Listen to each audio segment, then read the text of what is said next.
Hello students, welcome है आपका मेरे यूट्यूब चैनल जिसका नेम है बायोलॉजी बाय अंचल सर। वीडियो स्टार्ट करने से पहले आप इसे सब्सक्राइब कर लें, लाइक करें और अपने फ्रेंड्स को शेयर करें। हम पढ़ाई कर रहे थे सेल के बारे में। सेल का पार्ट 1 कवर किया हमने, सेल का पार्ट 2 कवर किया। उससे डिफरेंट टाइप के क्वेश्चंस आए हैं और बहुत ढेर सारे क्वेश्चंस आए हैं। अब हम स्टार्ट करने जा रहे हैं आज पार्ट नंबर 3। ये बहुत इंटरेस्टिंग है और इससे डिफरेंट टाइप के क्वेश्चंस आते रहते हैं। स्टार्ट करते हैं हम पार्ट नंबर 3। हम देखेंगे यहाँ पे स्ट्रक्चरल ऑर्गेनाइजेशन ऑफ सेल की बात कर रहे हैं यहाँ पे कि एक सेल को बनाने में क्या मेन इंपॉर्टेंट चीज होती हैं। That is called the structural organization of a cell. इसमें सबसे पहले आ रहा है यहाँ पे इंपॉर्टेंट चीज, फर्स्ट वन पे आएगा यहाँ पे कि सेल अगर बनती है तो उसका सबसे आउटर पार्ट जो होता है, अगर हम एनिमल सेल की बात करें तो उसमें होता है यहाँ पे क्या, प्लाज्मा मेम्ब्रेन। ये आ गया है आपका प्लाज्मा मेम्ब्रेन, ये दिखाई दे रहा है यहाँ पे। साथ में अगर बात करें तो इसके सेंटर में होता है, अगर ये एनिमल सेल है तो सेंटर में रहेगा यहाँ पे क्या, न्यूक्लियस। और इसके सराउंडिंग में एक लिक्विड प्रेजेंट है जिसके अंदर डिफरेंट टाइप के सेल ऑर्गेनेल्स प्रेजेंट होते हैं, जिसे हम कहते हैं क्या, साइटोप्लाज्म। ये लिक्विड है। इस लिक्विड को अगर हम सिर्फ लिक्विड की बात करें तो हम बोलेंगे इसे क्या, ये क्या है, साइटोसॉल है।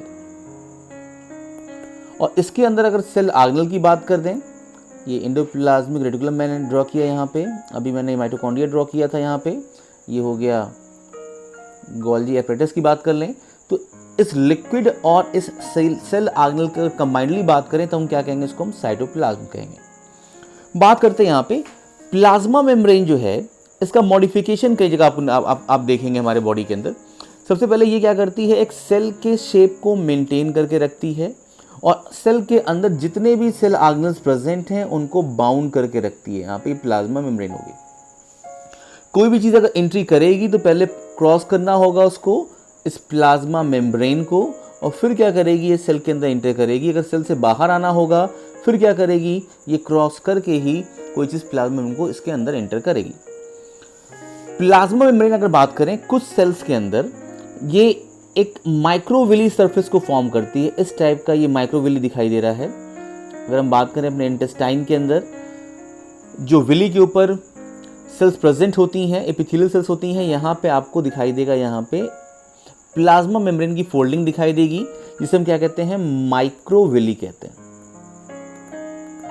जो माइक्रोविली है,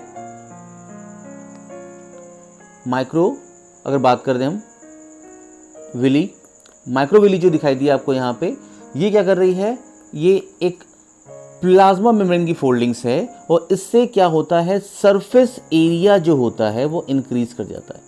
मैंने आपको बोला था कि जहां भी आपको जिग जैग सरफेस दिखाई देगा, कोई भी तिरछा सरफेस दिखाई देगा, उसका एक ही आंसर होगा क्या, कि सरफेस एरिया वो इंक्रीज कर रहा है, इसीलिए इस टाइप का बना हुआ है। जैसे आरबीसी की प्लाज्मा मेम्ब्रेन, आरबीसी का शेप, और यहाँ पे इस प्लाज्मा मेम्ब्रेन की फोल्डिंग से क्या बन गया, माइक्रोविली का फॉर्मेशन यहाँ पे हो गया। यहाँ पे माइक्रोविली क्यों कहे, क्योंकि काफी छोटा होता है यहाँ पे, इसलिए क्या करें, माइक्रोविली करें यहाँ पे। लेकिन बात करेंगे न्यूक्लियस की, बात कर रहे हैं यहाँ पे। न्यूक्लियस जो है ये हमारे सेल के हर एक फंक्शंस को गवर्न करता है, कंट्रोल करने का काम करता है। न्यूक्लियस कैसे कंट्रोल करता है हम डिटेल में देखेंगे न्यूक्लियस में, लेकिन आपको यहाँ पे एक समरी में बता दूं। न्यूक्लियस के अंदर प्रेजेंट होता है डीएनए, और डीएनए से फॉर्मेशन होता है आरएनए का, और आरएनए से फॉर्मेशन होता है प्रोटीन का इनसाइड द साइटोप्लाज्म। जब भी प्रोटीन बनेगा तो साइटोप्लाज्म में क्या होगा, बनेगा। अगर हम सेल के मेन प्रोटीन की बात कर रहे हैं, क्लियर है यहाँ पे। और ये प्रोटीन क्या होता है, एज ए एंजाइम के फॉर्म में वर्क करता है, या स्ट्रक्चरल कंपोनेंट के फॉर्म में क्या करता है, वर्क करता है ये। तो ये पूरा का पूरा जो सिग्नल है वो कौन डायरेक्ट कर रहा है, यहाँ पे ये डीएनए डायरेक्ट कर रहा है। इसीलिए हम क्या कहते हैं, जो न्यूक्लियस है उसे हम कहते हैं क्या, ब्रेन ऑफ द सेल कहते हैं। क्या कह रहे हैं हम, ब्रेन ऑफ द सेल कह रहे हैं। जैसे हमारा ब्रेन हमारे पूरे बॉडी के फंक्शंस को गवर्न करने का काम करता है, कंट्रोल करने का काम करता है, कोऑर्डिनेट करने का काम करता है, इसी तरह यहाँ भी न्यूक्लियस क्या कर रहा है, उसको गवर्न करने का काम कर रहा है। अगर क्वेश्चन आता है कि सबसे अधिक रिएक्शंस कहाँ पे होते हैं, उसका आंसर क्या होगा, साइटोप्लाज्म। जो एक सेल होती है, सेल एक छोटी सी फैक्ट्री के फॉर्म में होती है, फैक्ट्री के फॉर्म में यहाँ पे सेल होती है। इस फैक्ट्री के अंदर हमेशा रिएक्शंस क्या होते हैं, रन करते रहते हैं। अगर ये रिएक्शंस बंद हो जाएं तो सेल्स की क्या हो जाएगी, डेथ हो जाएगी। रिएक्शंस मेनली 2 टाइप के होते हैं, मैं आपको बताने की कोशिश करूंगा यहाँ पे। एक वो रिएक्शंस जिसके थ्रू चीजें बनाई जाती हैं, मेटाबॉलिक रिएक्शंस कहते हैं, और एक वो रिएक्शंस जिसके थ्रू बनी हुई चीजों को ब्रेक डाउन किया जाता है, कहते हैं उसको कैटाबॉलिक रिएक्शंस कहते हैं। दिखा दिया यहाँ पे आपको। तो मेटाबॉलिक रिएक्शंस की बात कर रहे हैं हम यहाँ पे, कैटाबॉलिक रिएक्शंस की बात कर रहे हैं यहाँ पे। और अगर कहा जाए यहाँ पे तो मेटाबॉलिक की अगर बात करें तो मेटाबॉलिक में 2 चीजें आती हैं यहाँ पे, एक आ गया कैटाबॉलिक और एक आ गया यहाँ पे क्या, एनाबॉलिक। तो कैटाबॉलिक एंड एनाबॉलिक को हम कंबाइनली क्या कह रहे हैं यहाँ पे, हम ये बोल रहे हैं क्या, मेटाबॉलिक बोल रहे हैं। क्लियर कर दूं यहाँ पे। तो मेटाबॉलिक क्या है, ये मेन रिएक्शंस है सेल का। इसके 2 पार्ट हो गए यहाँ पे, कैटा ब्रेक डाउन वाला रिएक्शंस, और एना का मतलब क्या, नई चीजों को फॉर्म करने का रिएक्शंस। एनाबॉलिक को बोलते हैं स्टेप अप रिएक्शंस, और कैटा स्टेप अप अप का मतलब यहाँ पे क्या हो रहा है, ये क्या हो गया, एनाबॉलिक। और स्टेप अगर कहूँगा कि डाउन की बात कर रहे हैं यहाँ पे, ये क्या हो गया यहाँ पे, कैटाबॉलिक।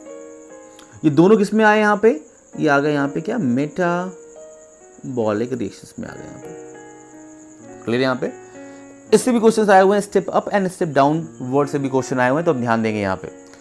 इस साइटोप्लाज्म के अंदर सारे के सारे सेल ऑर्गेन्स प्रेजेंट हैं, और उनके अंदर होने वाले रिएक्शंस भी हम काउंट करेंगे, क्योंकि वो सारे के सारे सेल ऑर्गेन्स साइटोप्लाज्म के अंदर प्रेजेंट होते हैं। इसीलिए हम बोलेंगे कि साइटोप्लाज्म एक ऐसा एरिया है जहाँ पे सेल का सबसे ज़्यादा रिएक्शंस होते हैं। रिएक्शन के बारे में मैंने बता दिया आपको, anabolic, catabolic and combinedly called the metabolic. Move करते हैं नेक्स्ट पॉइंट पे। हम डिस्कस करने जा रहे हैं टाइप्स ऑफ मूवमेंट के बारे में। सेल के अंदर जाने वाला रिएक्शंस, सेल में कोई चीज़ अगर इंटर कर रही है, या अगर सेल मान लेते हैं इसके अंदर कोई चीज़ इंटर कर रही है, तो किस किस प्रोसेस से इंटर कर सकती है, और किस किस प्रोसेस से ये सेल का जो वेस्ट है, जो सेल का प्रोडक्ट है, वो कैसे निकल के बाहर आ सकता है। तो एक एक करके हम क्या करेंगे, डिस्कस करेंगे। यहाँ पे हम इंपॉर्टेंट पॉइंट है, इसे बहुत क्वेश्चन आए हैं। तो मेनली अगर देखा जाए सेल के अंदर जो मूवमेंट वाला रिएक्शंस हैं, जो प्रोसेस है, उसे हम बोल रहे हैं क्या, पहला क्या है यहाँ पे, क्या कॉल्ड द पैसिव फॉर्म में, और यहाँ सेकंड की बात करें यहाँ तो क्या करना है इसको हम, एक्टिव फॉर्म में।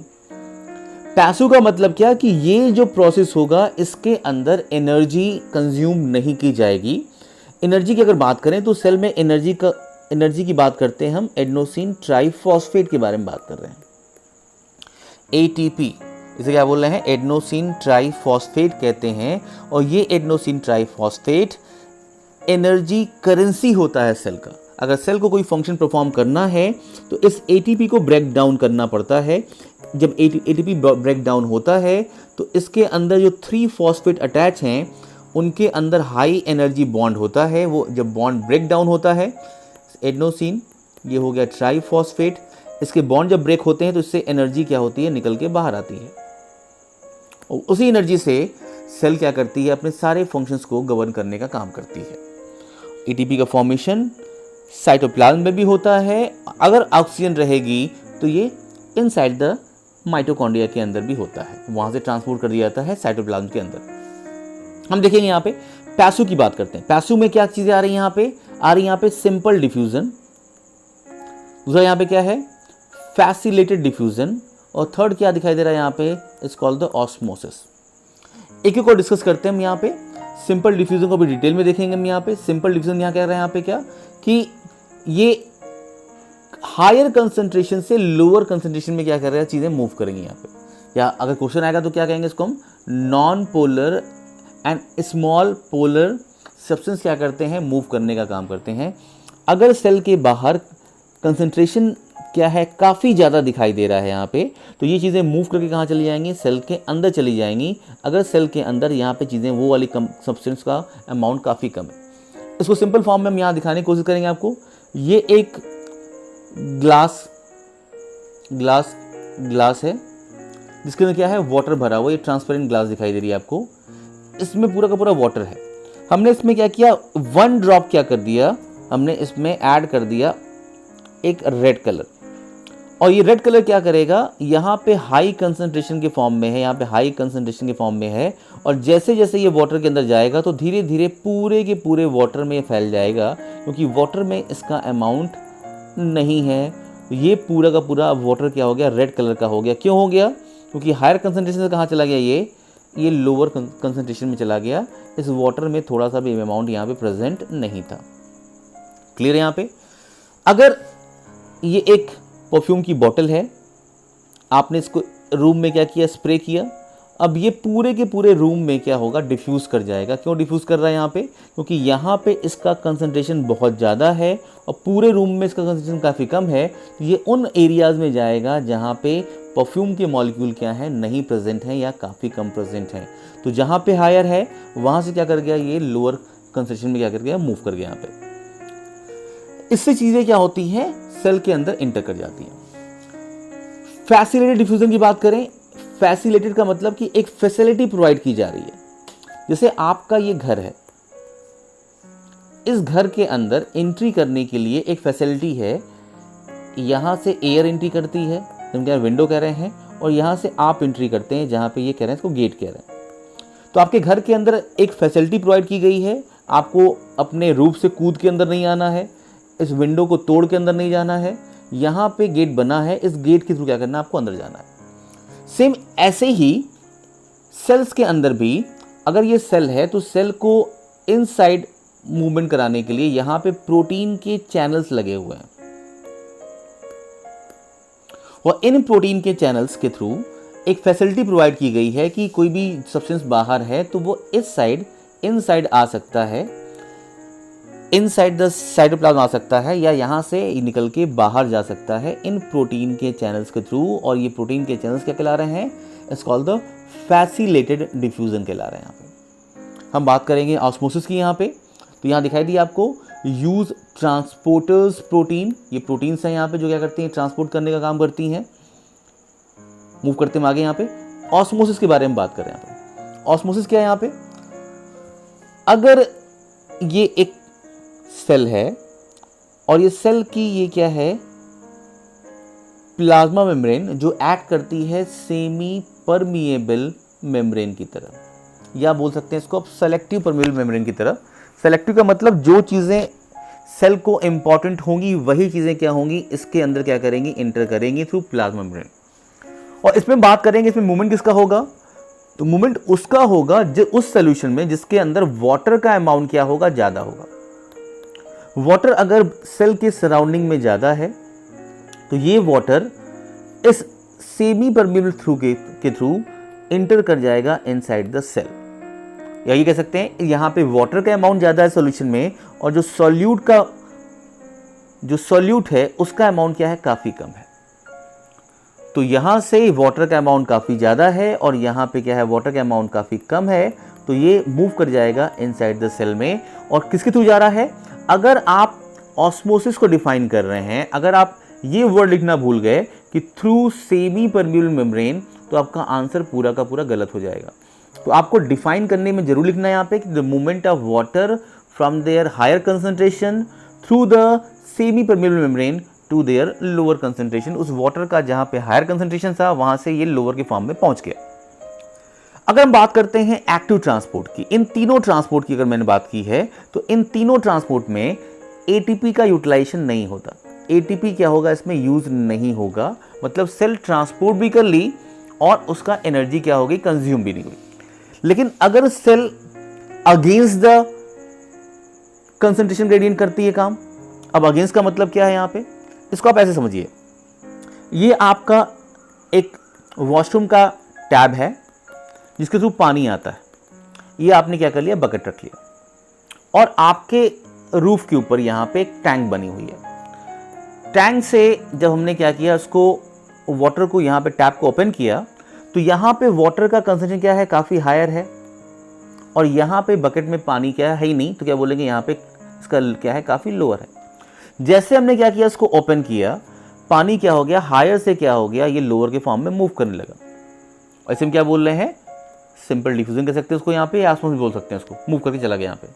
लेकिन अगर हम ये बोलें आपसे कि ये जो बकेट का पानी है, अगर इससे कंपेयर करें, इस टैंक के वाटर की कंपेयर करें, तो बकेट का पानी क्या है, काफ़ी कम है, और यहाँ पे क्या है, ये क्या है, काफ़ी ज़्यादा है। अगर कम से हम क्या करते हैं, ज़्यादा की तरफ पानी को पहुँचाएं, तो आपको इस बकेट को लेके जाना पड़ेगा छत पे, और फिर जाके जाएंगे तो क्या होगा, ये पानी क्या करेंगे, इस टैंक में क्या करेंगे, आप डालेंगे। तो जब कम से ज़्यादा की तरफ मूवमेंट होता है तो इसे कहते हैं हम क्या, अगेंस्ट द कंसंट्रेशन ग्रेडियंट। इसमें एनर्जी ज़्यादा लगी। अगर आप पानी को फेंकेंगे भी छत पे तो आपको हैंड से अपना फोर्स लगाना पड़ेगा, फिर पानी क्या करेगा, ये जाएगा टैंक के अंदर जाके गिरेगा। लेकिन इस टैप को ओपन करने से बिना एनर्जी के वाटर क्या हो गया, इस बकेट में आ गया था। तो अगेंस्ट द कंसंट्रेशन का हम वर्क करते हैं तो वहाँ पे एनर्जी लगती है, और इसके लिए रिक्वायरमेंट होती है किसकी, एटीपी का क्या होता है, रिक्वायरमेंट यहाँ पे होता है।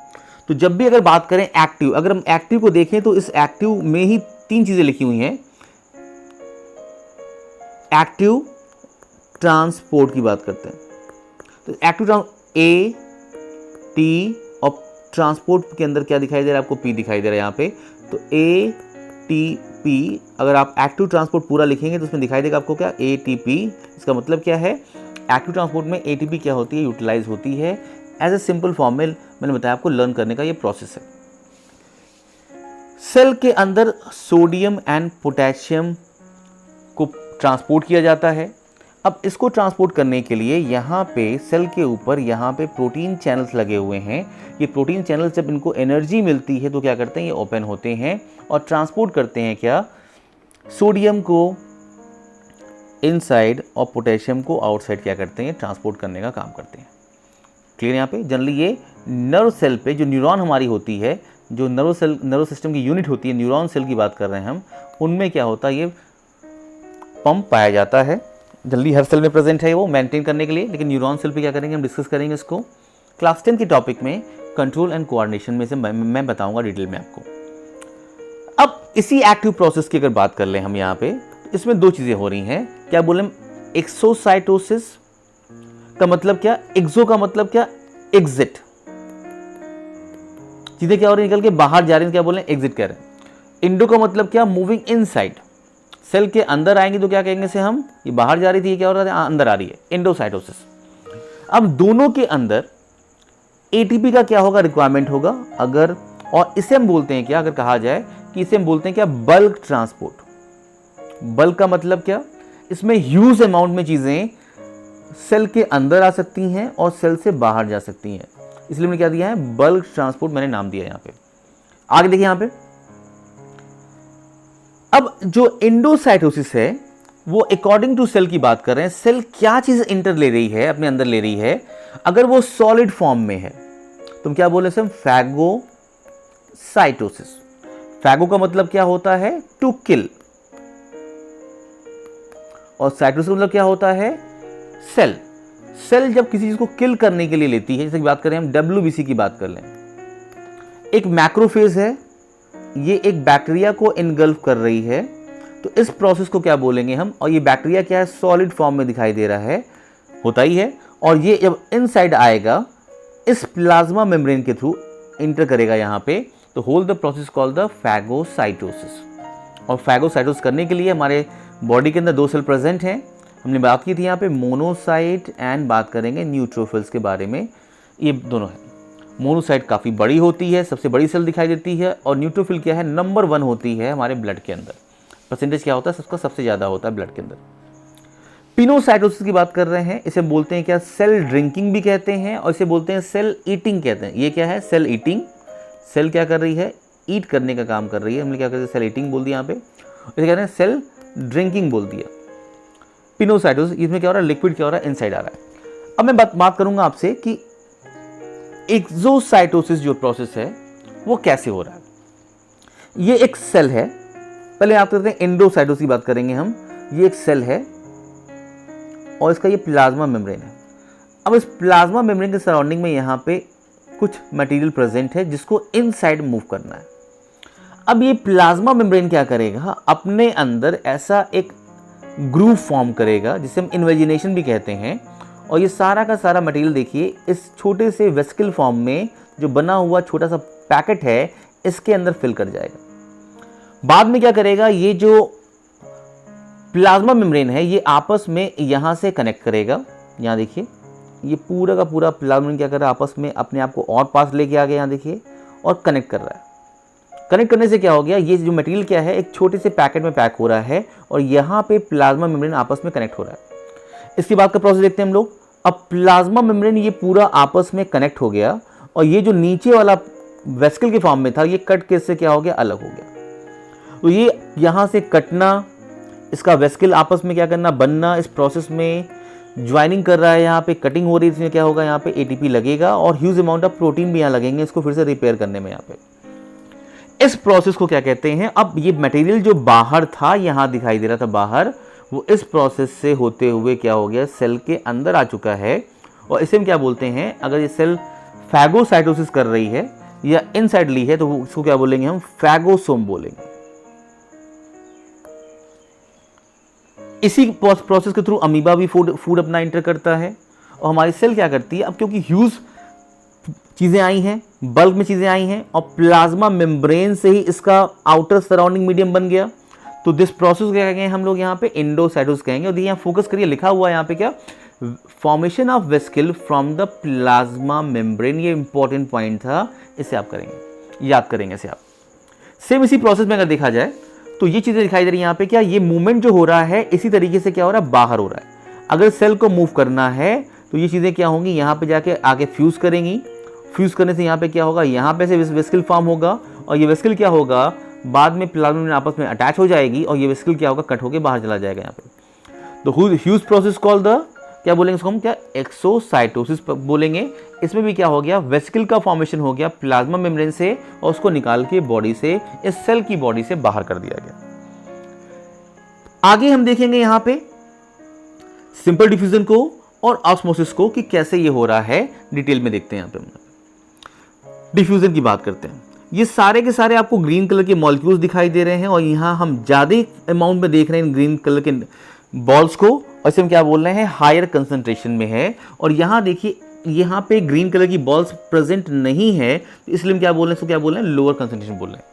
तो जहाँ पे ज़्यादा बॉल्स हैं वहाँ से क्या हो रहा है, ये मूव कर रहा है कहाँ पे, उस साइड में जहाँ पे बॉल्स नहीं दिखाई दे रही हैं ग्रीन वाली, तो ये दिखाई दिया कि हायर कंसंट्रेशन क्या हो गया, मूवमेंट कहाँ हो रहा है, लोअर कंसंट्रेशन में हो रहा है। यहाँ पे देखिए आपको यहाँ लिखा है यहाँ पे।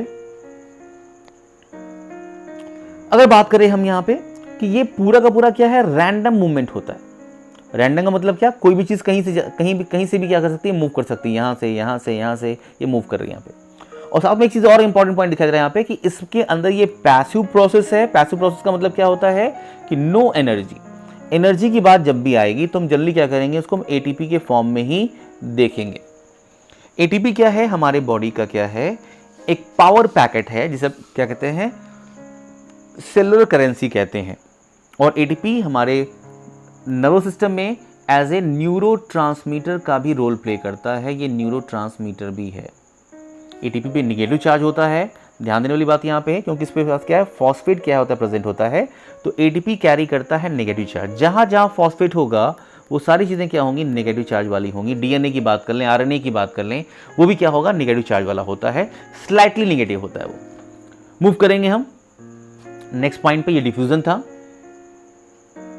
हम बात करें ऑस्मोसिस की बात कर रहे हैं। ये सेंटर में इस पूरे के पूरे हमने क्या मान लिया, उसको मान लिया क्या, ये एक सेल है और सेल के बीच में ये क्या है, प्लाज्मा मेम्ब्रेन है। ये पूरी की पूरी क्या हो गई, यहाँ सेल हो गई है, ये क्या होगी, इसकी प्लाज्मा मेम्ब्रेन हो गई। ये क्या है, सोल्यूशन है।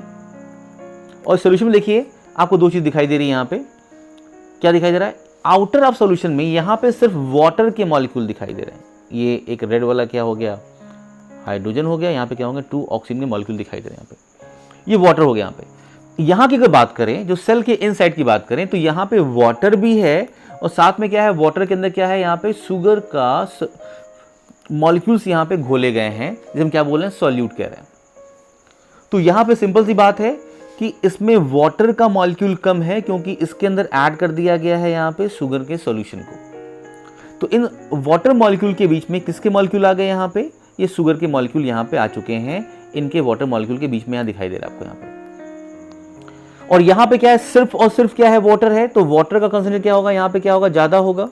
और यहाँ पे क्या होगा, इसका कंसेंट्रेशन क्या होगा, यहाँ पे कम होगा, क्योंकि इसके अंदर क्या है, शुगर के अमाउंट को भी मिला दिया गया है। तो कंसेंट्रेशन वाटर के मॉलिक्यूल काफी क्लोज नहीं है, दूर दूर हो गए। अब जो मूवमेंट होगा वो मूवमेंट कैसे होगा, मूवमेंट यहाँ पे होगा, क्योंकि यहाँ पे वाटर का मॉलिक्यूल बहुत ज़्यादा है, तो हायर कंसंट्रेशन जहाँ पे वाटर का होगा वहाँ से क्या करेगा, उस साइड वो मूव करेगा। वाटर का मतलब बात कर रहे हैं यहाँ पे हम सॉल्वेंट की बात कर रहे हैं। सॉल्वेंट जहाँ ज़्यादा होगा वहाँ से वो उस साइड मूव करेगा जहाँ पे सॉल्वेंट का अमाउंट क्या होगा, कम होगा। और किसके थ्रू मूव करेगा, तो ये क्या है, आपको दिखाई दे रही है एक सेमी परमिएबल मेम्ब्रेन दिखाई दे रही है। इसके थ्रू क्या कर रहा है, ये क्रॉस करने का काम कर रहा है। तो ये दिखाई दी आपको यहाँ पे, a solution where the solvent concentration is lower and the solute concentration is high. यहाँ देखिए, यहाँ पे सॉल्यूट का कंसंट्रेशन क्या है, काफी ज्यादा है, तो और यहाँ पे सॉल्वेंट का कंसंट्रेशन क्या है, काफी कम है, तो उस साइड क्या करेगा, मूव करेगा। ये क्लियर है। यहाँ पे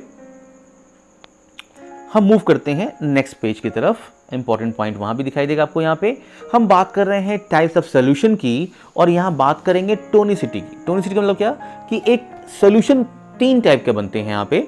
एक को बोल रहे हैं क्या, isotonic solution, second one is called the hypertonic solution, and third one is called the hypotonic solution.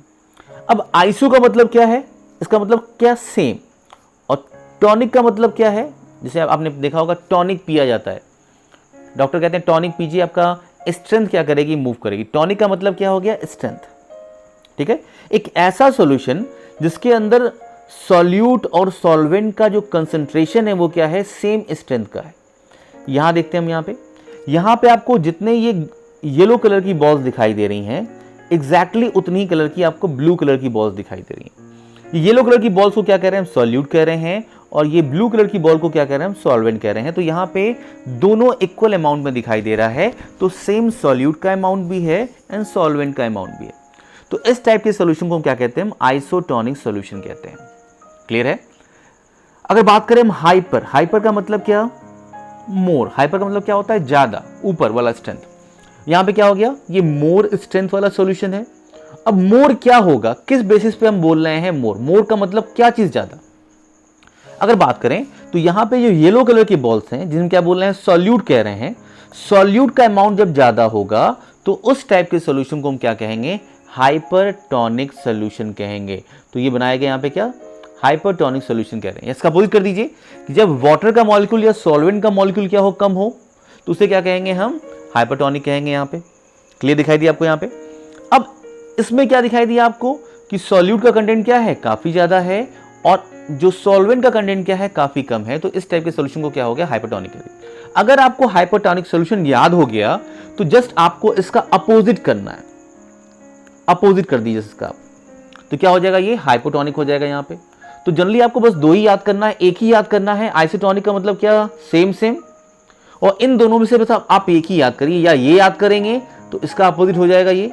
अगर आप इसे याद कर रहे हैं तो इसका अपोजिट हो जाएगा ये। तो आपको बस एक ही सॉल्यूशन के बारे में याद करना है, फिर आपको तीनों सॉल्यूशन क्या हो जाएगा, लर्न हो जाएगा। यहाँ पे आइसो का मतलब सिंपल सिंपल, सेम सेम, याद ही नहीं करना इसको, आपको एक याद करना आपको। अगर हमने यहाँ बोला था कि यहाँ पे सॉल्यूट का अमाउंट क्या है, काफी ज्यादा है, तो इस वाले में अपोजिट करिए, तो यहाँ पे सॉल्यूट का अमाउंट क्या हो जाएगा, काफी कम हो जाएगा। देखिए यहाँ पे लेस सॉल्यूट हो गया, और यहाँ पे लेस सॉल्वेंट था, तो यहाँ पे क्या हो गया, मोर सॉल्वेंट हो गया।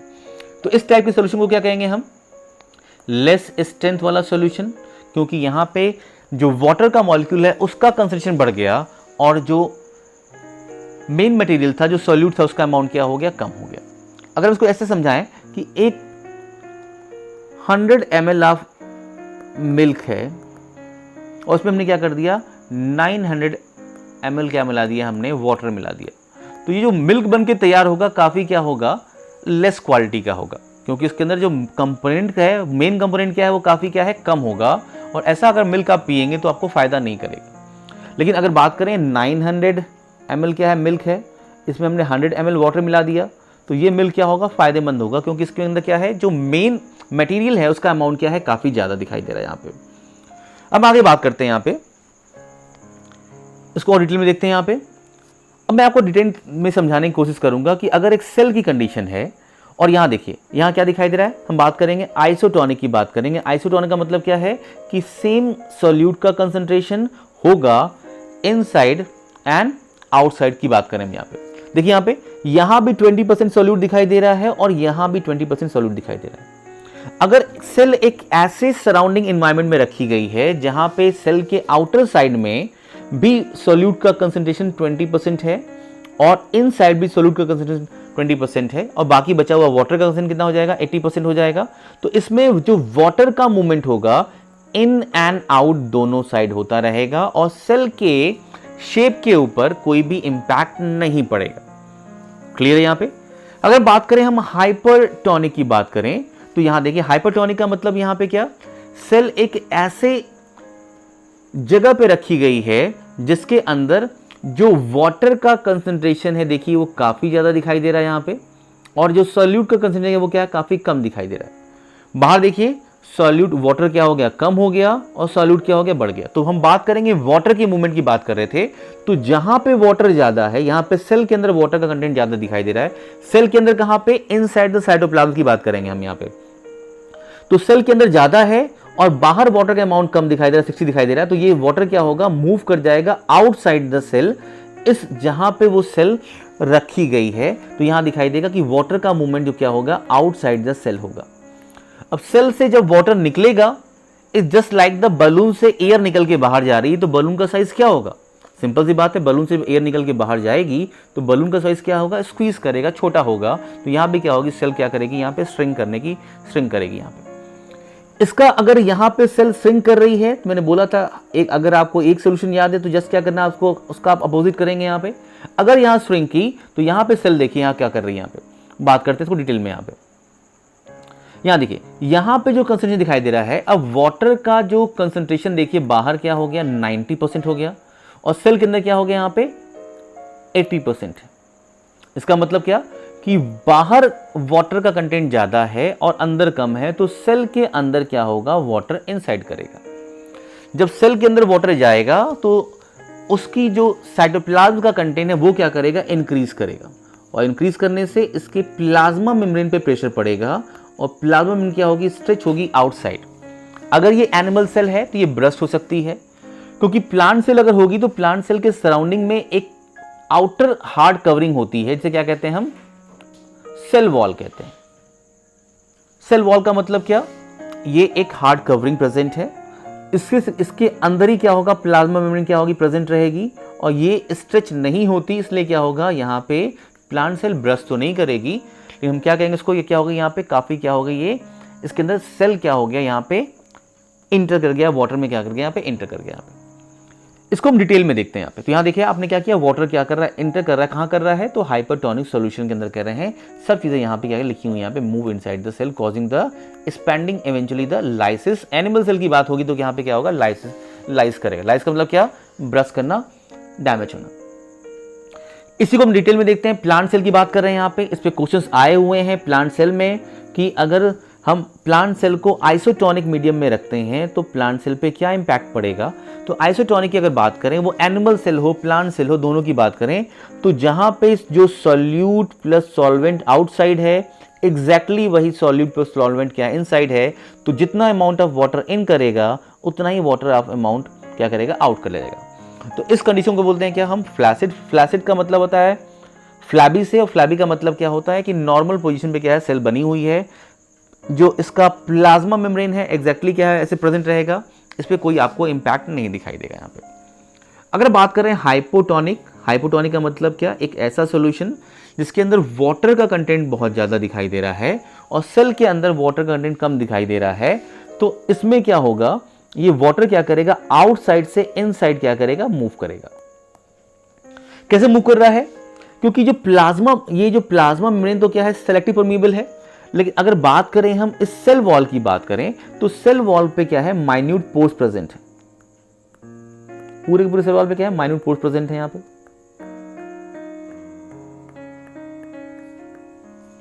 तो ये पोर्स के थ्रू ये वाटर क्या होता है, इनसाइड क्या करता आता है, और प्लाज्मा मेम्ब्रेन के बाहर वही वाटर प्रेजेंट होगा, वही सॉल्यूशन प्रेजेंट होगा जो बाहर प्रेजेंट होगा, क्योंकि इस सेल वॉल के थ्रू वाटर ये जो सॉल्यूशन क्या है इनसाइड द सेल इंटर कर चुका है। तो अगर कभी क्वेश्चन आता है कि इस प्लाज्मा मेम्ब्रेन के बाहर और सेल वॉल के बाहर, प्लाज्मा मेम्ब्रेन और सेल वॉल के बीच में कौन सा सॉल्यूशन प्रेजेंट है, तो वही सॉल्यूशन प्रेजेंट है जो क्या है, जो बाहर प्रेजेंट है, क्योंकि यहाँ होल है और ये सॉल्यूशन क्या हो रहा है, लगातार क्या कर रहा है, आसानी से यहाँ पे इंटर कर जा रहा है। अब यहाँ पे आने के बाद ये प्लाज्मा मेम्ब्रेन डिसाइड करेगी इसको इंटर करना है कि नहीं करना है। क्लियर यहाँ पे? तो यहाँ बात कर रहे हैं हम हाइपोटोनिक में क्या हो गया, तो हाइपोटोनिक की बात करेंगे तो यहाँ सेल क्या कर रही है, टर्जिड हो रही है, ये थोड़ी सी क्या हो रहा है, इसका साइटोप्लाज्म क्या कर रहा है, एक्सपैंड कर रहा है, एक्सपैंड तो कर रहा है, लेकिन बाहर यहाँ पे क्या है, यहाँ पे सेल वॉल प्रेजेंट है जो काफी रिजिड है। अगर मैं बात करूं आपसे यहाँ पे कि आपका रूम का जो वॉल है उसको भी क्या कह रहे हैं, वॉल कह रहे हैं, वो वॉल क्या रूम के अंदर अगर हम एयर फिलअप करें तो क्या ये वॉल एक्सपैंड कर सकती है, ऐसे नहीं कर सकती है। क्यों नहीं कर सकती, क्योंकि ये क्या है, एक हार्ड और रिजिड वॉल है, ये एक्सपैंड नहीं करेगी। अगर मैं बात करूं आपका, अगर ये टेंट है, टेंट जो शादियों में लगाया जाता है, उसके अगर अंदर इंटर हवा करती है, एयर करती है, तो ये टेंट ऐसे स्वेल कर सकता है, ऐसे स्वेल कर सकता है, ऐसे स्वेल कर सकता है यहाँ पे, क्योंकि इसके बाहर में कोई हार्ड कवरिंग प्रेजेंट नहीं है, वॉल प्रेजेंट नहीं है। तो सेम यही होता है हमारे एनिमल सेल पे। यहाँ पे एनिमल सेल के आउटर में कोई वॉल प्रेजेंट नहीं होती, जैसे हमारे घर की दीवार होती है, तो इसलिए क्या करती है, वो ब्रश कर जाती है, एज ए टेंट के फॉर्म में हमारी सेल होती है। लेकिन जो प्लांट सेल होती है उसकी जो आउटर वॉल है हमारे घर की दीवार की तरह है, वो एक्सपैंड नहीं कर सकती। अगर बलून की बात कर लें तो बलून हमारा क्या हो गया, सेल हो गया। अब बलून को अगर हम एक कांच की बॉक्स में रख दें तो वो क्या करेगा, ज़्यादा एक्सपैंड नहीं कर पाएगा, क्योंकि उसके अगल बगल क्या है, वहाँ पे ग्लास की वॉल लगी हुई है। यहाँ पे बात करते हैं आगे, एक इंपॉर्टेंट टर्म आ रहा है यहाँ पे कि जब हम हाइपरटोनिक सॉल्यूशन में रखते हैं, हाइपरटोनिक का मतलब की बात करने क्या, जिसके अंदर वाटर क्या था, कम था, और सॉल्यूट क्या था, काफ़ी ज़्यादा था, तो होगा क्या, वाटर उधर मूव करता है जहां पे लेस होता है, लो होता है। अब सेल के अंदर कंटेंट क्या हो गया, वाटर का ज्यादा है, इंक्रीज है वाटर कंटेंट यहाँ पे, और सेल के बाहर क्या है, वाटर का कंटेंट क्या है, काफी लो है।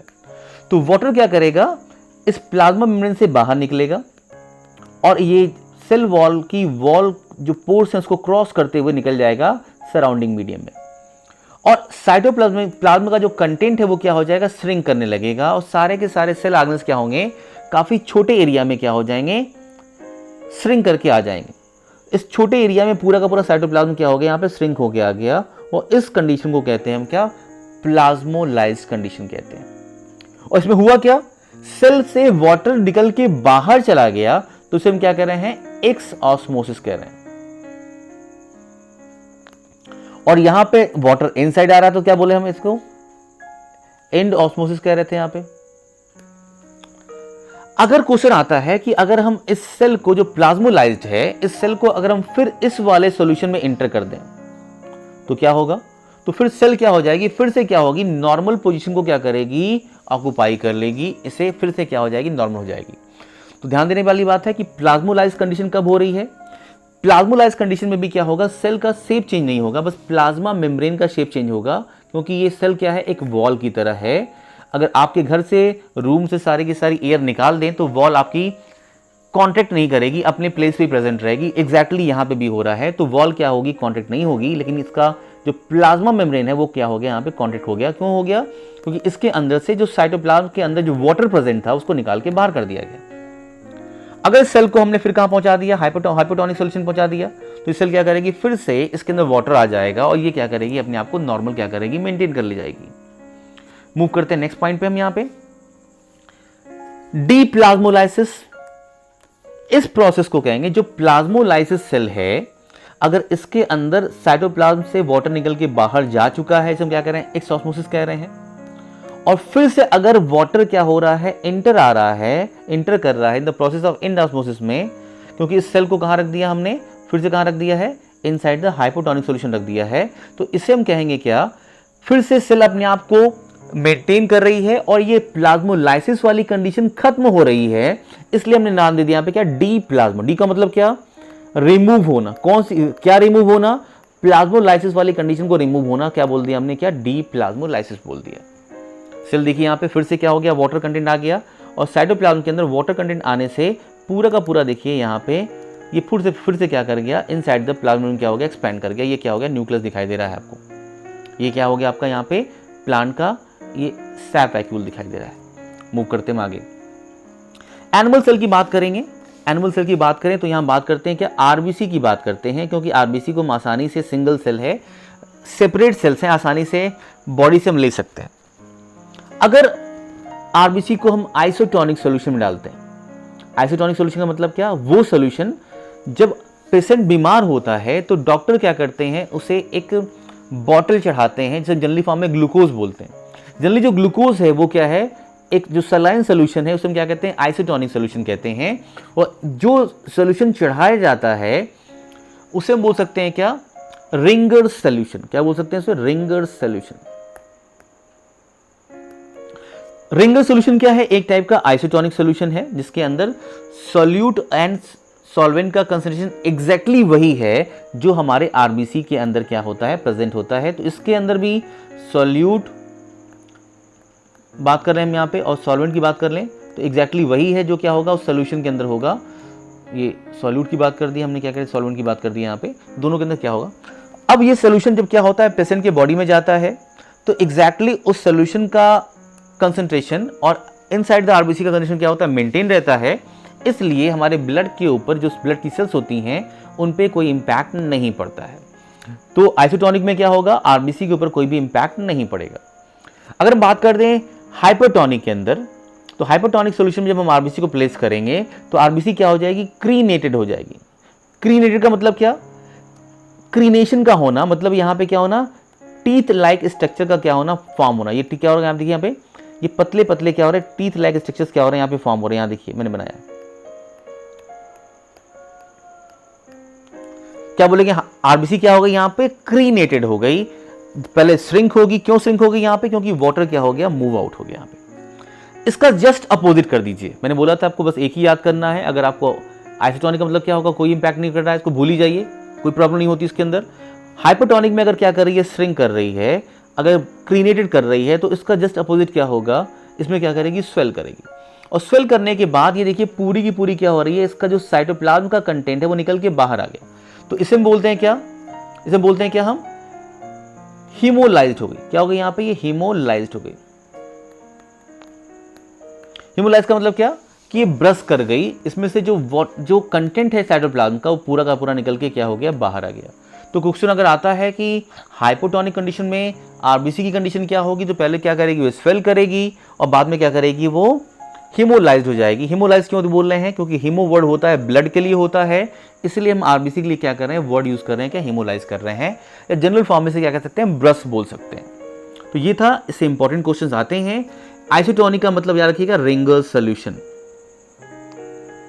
सेल वॉल की बात करते हैं हम यहाँ पे। सेल वॉल की कंडीशन क्या दिखाई दे रही है, सेल वॉल जो प्लांट के अंदर प्रेजेंट है वो सेल वॉल क्या है, देखते हैं यहाँ पे। सेल वॉल किससे बनी हुई है, यहाँ पे प्लांट के अंदर सेल वॉल का जो फॉर्मेशन है वो किससे हो रहा है, सेलुलोज से हो रहा है। सेलुलोज क्या है, एक ऑर्गेनिक सब्सटेंस है जो इस अर्थ पे एबंडेंट अमाउंट में पाया जाता है। अगर क्वेश्चन आता है कि कौन सा ऑर्गेनिक सब्सटेंस सबसे ज्यादा पाया जाता है तो आंसर क्या होगा, सेलुलोज। ये सेल वॉल में प्रेजेंट है, जो एक टाइप का ग्लूकोज है। फंजाई की बात करते हैं। फंजाई के अंदर पाया जा रहा है क्या, काइटिन पाया जा रहा है, और इसे कहते हैं एन एसिटाइल ग्लूकोसामाइन कहते हैं, एन एसिटाइल ग्लूकोसामाइन। और ये सेकेंड एबंडेंट सब्सटेंस है इस अर्थ के ऊपर। बैक्टीरिया की जो सेल वॉल बनी है वो किससे बनी है, पेप्टाइडोग्लाइकन से बनी हुई है। पेप्टाइडोग्लाइकन से क्या है, इसका फॉर्मेशन किया गया यहाँ पे। तो ये जनरल फॉर्म में क्वेश्चन ऐसे ही आते हैं, डिटेल में क्वेश्चन यहाँ पे नहीं आएंगे। अगर आएंगे तो इस बैक्टीरिया के ऊपर आएंगे, बैक्टीरिया की सेल वॉल हम डिटेल में पढ़ेंगे, फिर मैं आपको वहां पर डिटेल में बताऊंगा कि पेप्टाइडोग्लाइकन के अंदर क्या क्या चीजें प्रेजेंट होती हैं, डिटेल में यहाँ बताएंगे हम लोग। यहाँ पे देखते हैं, यहाँ पे सेल वॉल के फंक्शंस को क्या करेंगे, जल्दी देखेंगे। ये सेल वॉल को इनलार्ज होने से बचाती है, सेल को इनलार्ज होने से बचाती है। ये इंपॉर्टेंट रोल प्ले करती है किसमें, अगर कोई चीज एब्जॉर्ब करना हो, कोई चीज ट्रांसपोर्ट करना हो, सेल से निकाल के बाहर भेजनी हो, और या कोई चीज सिक्रीट करना हो सराउंडिंग मीडियम में, तो ये क्या कर रही है, वहां पे इंपॉर्टेंट रोल प्ले कर रही है। याद रखेंगे जो सेल वॉल होती है उसके अंदर क्या होता है, पोर्स क्या होते हैं, प्रेजेंट होते हैं, उसके थ्रू कोई भी चीज आसानी से इनसाइड द सेल जा सकती है और वहां से निकल के बाहर जा सकती है। भूलेंगे नहीं इस बात को आप। आगे मूव करते हैं हम। यहाँ पे प्रोवाइड कर रही है प्लांट को क्या, एक डेफिनेट शेप प्रोवाइड कर रही है। ये फिक्स शेप है क्योंकि सेल वॉल प्रेजेंट है, तो प्लांट की शेप क्या होता है, प्लांट की सेल जब मैच्योर हो जाती है तब उसकी जो शेप होता है उसका क्या होता है, फिक्स हो जाता है। अब इसको क्या कर रही है, स्ट्रेंथ प्रोवाइड कर रही है और रिजिडिटी प्रोवाइड कर रही है। प्लांट सेल्स, प्लांट आप वुड सेल को देख सकते हैं, वुड क्या होता है, काफ़ी स्ट्रांग होता है, और हमारी मसल की सेल क्या है, काफ़ी सॉफ्ट दिखाई दे रही है, क्योंकि हमारे अंदर क्या है, वहाँ पे सेल वॉल प्रेजेंट नहीं है। प्रोवाइड कर रही है, प्रोटेक्शन कर रही है किससे, फिजिकल इंजरी से। अगर हमारा हैंड कहीं से क्या होता है, रब करता है, किसी सरफेस से रब करता है, तो स्किन क्या होती है, वहाँ से हट जाती है, कट जाता है। लेकिन प्लांट क्या होता है, अगर प्लांट को हम हिट करें किसी रॉड से या उस पे, तो उसकी सेल क्या होगी, वहाँ पे वो क्या होगी, एक स्ट्रांग वे में क्या होगा, डैमेज नहीं होगा, जल्दी डैमेज नहीं होगा, जब तक काफ़ी जोर से हिट ना करें। तो वहाँ क्या कर रहा है, फिजिकल इंजरी को क्या कर रहा है, प्रोटेक्ट करने का रोल प्ले कर रहा है यहाँ पे। अगर बात करें कि और क्या क्या चीज़ें वहाँ पे प्रोवाइड कर रही हैं, इसको स्ट्रेंथ प्रोवाइड कर रही हैं यहाँ पे, तो वैक्यूल के साथ, वैक्यूल क्या है, उसके अंदर क्या है, काफ़ी कंटेंट भरा हुआ है, वाटर है, इंपॉर्टेंट कंटेंट है, वेस्ट प्रेजेंट है वैक्यूल के अंदर वहाँ पे, तो वो और स्केलेटल सपोर्ट क्या कर रहा है, प्रोवाइड कर रहा है। क्या सेल वॉल दोनों मिलकर क्या करते हैं, प्लांट को क्या करते हैं, एक स्केलेटल सपोर्ट क्या करते हैं, प्रोवाइड करते हैं। यहां देखेंगे हम, ये एक सेल का आउटर सरफेस दिखाई दिया यहां पे आपको, ये सेल, दो सेल देखिए आपस में बीच में ज्वाइंट दिखाई दे रही है यहां से यहां तक। ये सिंग पहली सेल हो गई, यहां पे ये दूसरी सेल हो गई। अब जो सेल आपस में ज्वाइन की है उसका इनलार्जमेंट आपको यहां दिखाई दिया, ये मैं दिखा रहा हूं यहां पे, ये जो पोर्शन दिखाई दे रहा है यहां से यहां तक देखिए।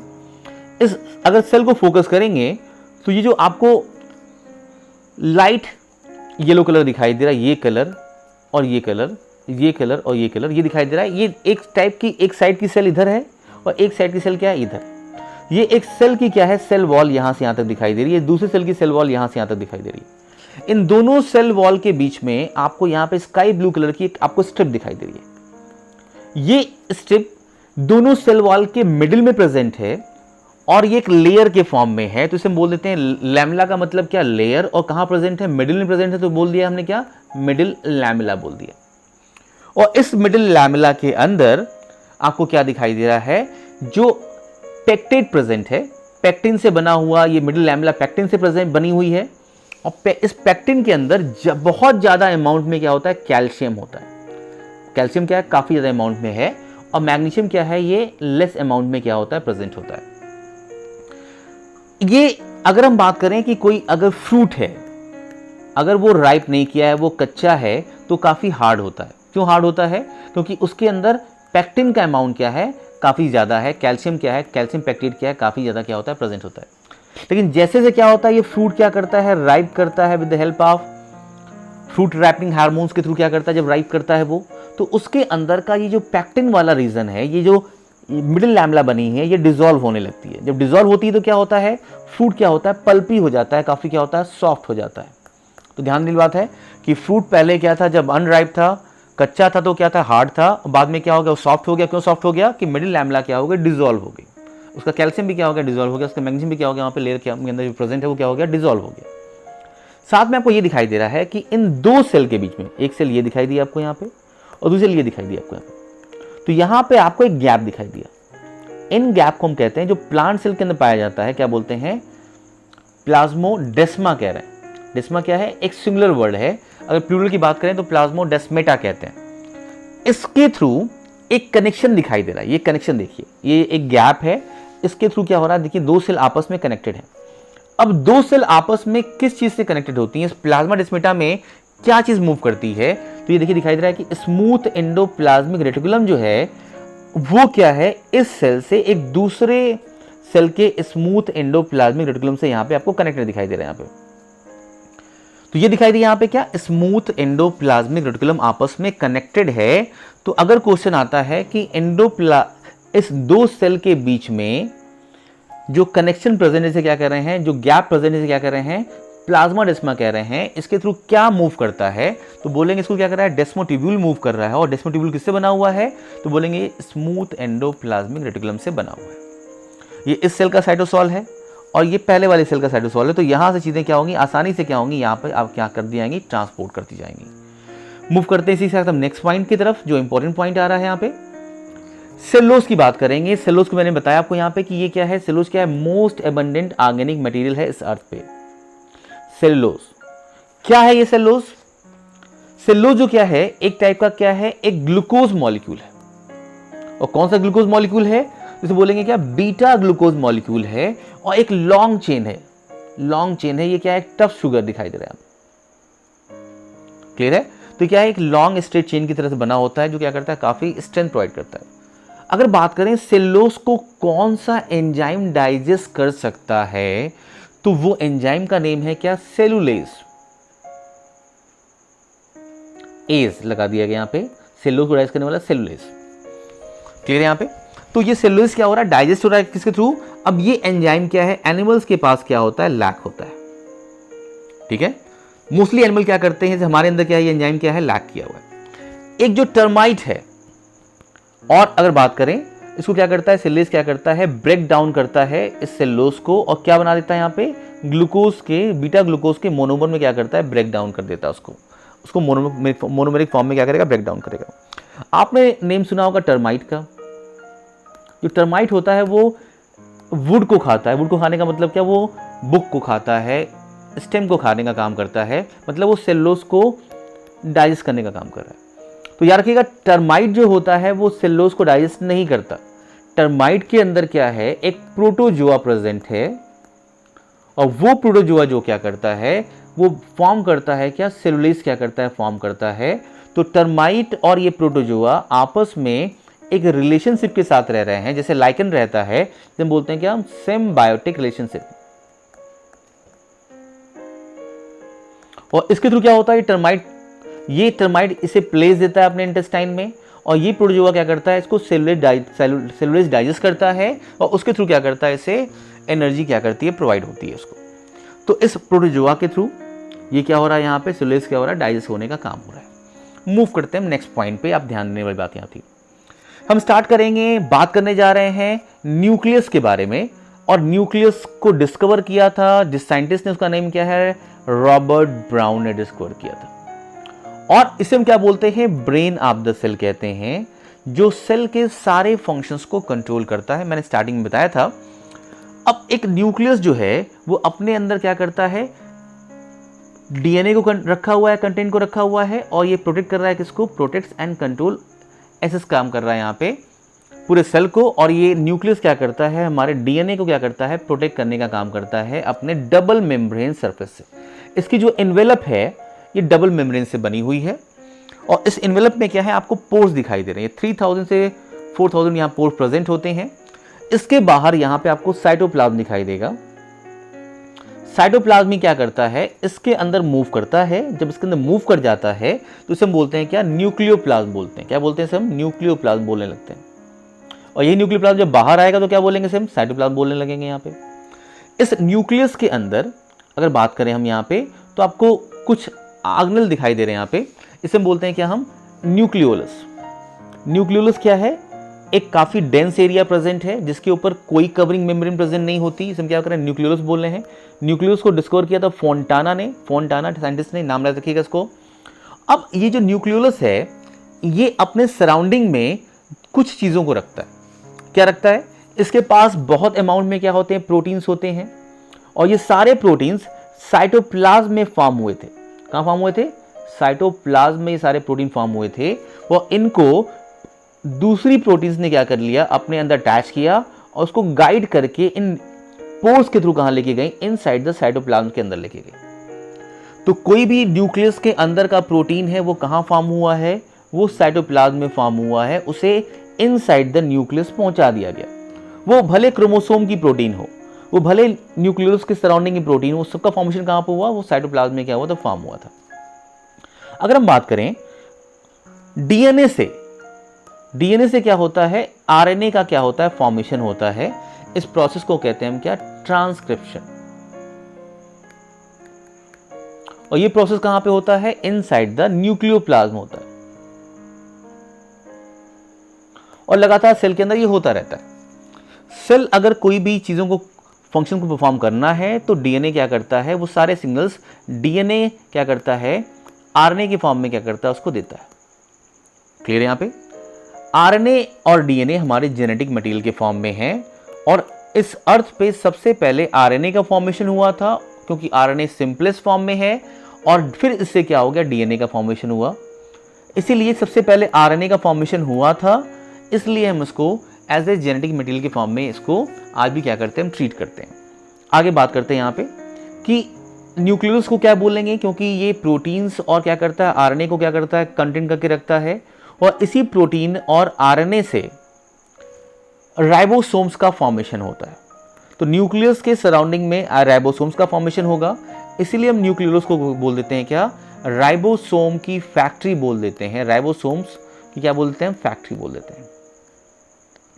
राइबोसोम्स एबंडेंट फॉर्म में होते हैं। राइबोसोम ऐसे सेल ऑर्गेनेल्स हैं जो सेल में सबसे ज़्यादा अमाउंट में प्रेजेंट होते हैं, और ये प्रोटीन के साइट्स होते हैं। इनको यहाँ से बनाने के बाद न्यूक्लियस में बनते हैं ये, फिर इनको इस पोर के थ्रू साइटोप्लाज्म में सेंड कर दिया जाता है, और वहाँ पे जाके वो अटैच हो जाते हैं किससे, रफ एंडोप्लाज्मिक रेटिकुलम के आउटर सरफेस से जाके ये सारे के सारे राइबोसोम अटैच हो जाते हैं। मैंने बताया आपको न्यूक्लियर पोर के बारे में, ये एक चैनल है, एक गेट है, जिसके थ्रू क्या होता है, चीज़ें क्या होती हैं, इनसाइड मूव करती हैं, चीज़ें क्या करती हैं, आउटसाइड मूव करती हैं। इसी आउटर मेम्ब्रेन से एंडोप्लाज्मिक रेटिकुलम की सरफेस क्या होती है, अटैच होती है, और उसी पे जाके ये राइबोसोम जाके आउटर साइड से क्या करते हैं, अटैच करते हैं, और ये सरफेस एरिया इंक्रीज हो जाता है, जहाँ पे राइबोसोम्स क्या करते हैं, प्रोटीन को फॉर्म करते हैं।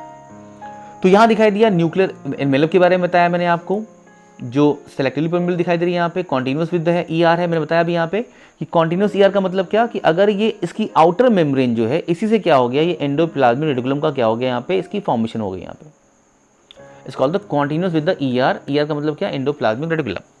तो ये था न्यूक्लियस। ऐसे ही क्या करेंगे हम, जो आपका नेक्स्ट पार्ट आएगा, जो पार्ट 4 होगा, हम क्या करेंगे, इंडिविजुअल जो बचे हुए सेल ऑर्गेनेल्स हैं उनके बारे में डिस्कस करेंगे। वेरी इंपॉर्टेंट पार्ट है वो, बहुत ढेर सारे क्वेश्चंस आए हैं, हम डिस्कस करेंगे एंडोप्लाज्मिक रेटिकुलम के फंक्शंस के बारे में, उसके टाइप्स के बारे में, गोल्गी एपरेटस के बारे में, एंडोमेम्ब्रेन सिस्टम के बारे में, लाइसोसोम्स का फॉर्मेशन कैसे होता है, उसका रोल क्या होता है, पेरोक्सिसोम्स क्या करते हैं, सेल का डिवीजन कैसे होता है। इससे बहुत ढेर सारे क्वेश्चंस आए हुए हैं, तो आपको मिस नहीं करना है। और अगर अभी तक आपने इस चैनल को सब्सक्राइब नहीं किया है तो सब्सक्राइब करें, बेल आइकन को प्रेस करें, और अपने फ्रेंड्स को शेयर करें, क्योंकि यहाँ पे जो आपको इन्फॉर्मेशन मिल रही है टोटली फ्री है, और ये इन्फॉर्मेशंस आप कोचिंग में काफ़ी मनी देके क्या करते हैं, आप पाते हैं। तो प्लीज़ इसे आप शेयर करें, इसको रिवाइज करें, प्रॉपर इसका नोट्स बनाएं, और आप मन लगा के पढ़ाई करते रहें, क्योंकि कोरोना का टाइम है, आपको घर आके पढ़ाई करनी है। एग्जामिनेशन के लिए आपको टाइम मिला है। नीट के स्टूडेंट्स, जो आपका एग्जाम होने वाला है और पोस्टपोन हो सकता है, टाइम आपको और मिलेगा, तो आप ये कोशिश करना है कि आपका कोई भी बायोलॉजी का क्वेश्चन गलत नहीं होना चाहिए। तो ऑल द बेस्ट सारे स्टूडेंट्स को। यूपीएससी के स्टूडेंट भी, आपके एग्जाम्स अक्टूबर में आने वाले हैं, तो उसे आप क्या करें, प्रॉपर वे में जो सिंपल क्वेश्चंस हैं इससे आपको पुटअप होंगे। ये पूरा का पूरा मैंने कवर किया है, इसके बाहर के क्वेश्चंस आपको नहीं दिखाई देंगे। एसएससी के स्टूडेंट्स, जो टीजी पीजीटी के स्टूडेंट्स हैं, इनसे क्वेश्चंस बहुत ढेर सारे आते हैं, आप इसे मिस नहीं करना है, आपको पढ़ना है मन लगा के। और all the best, take care.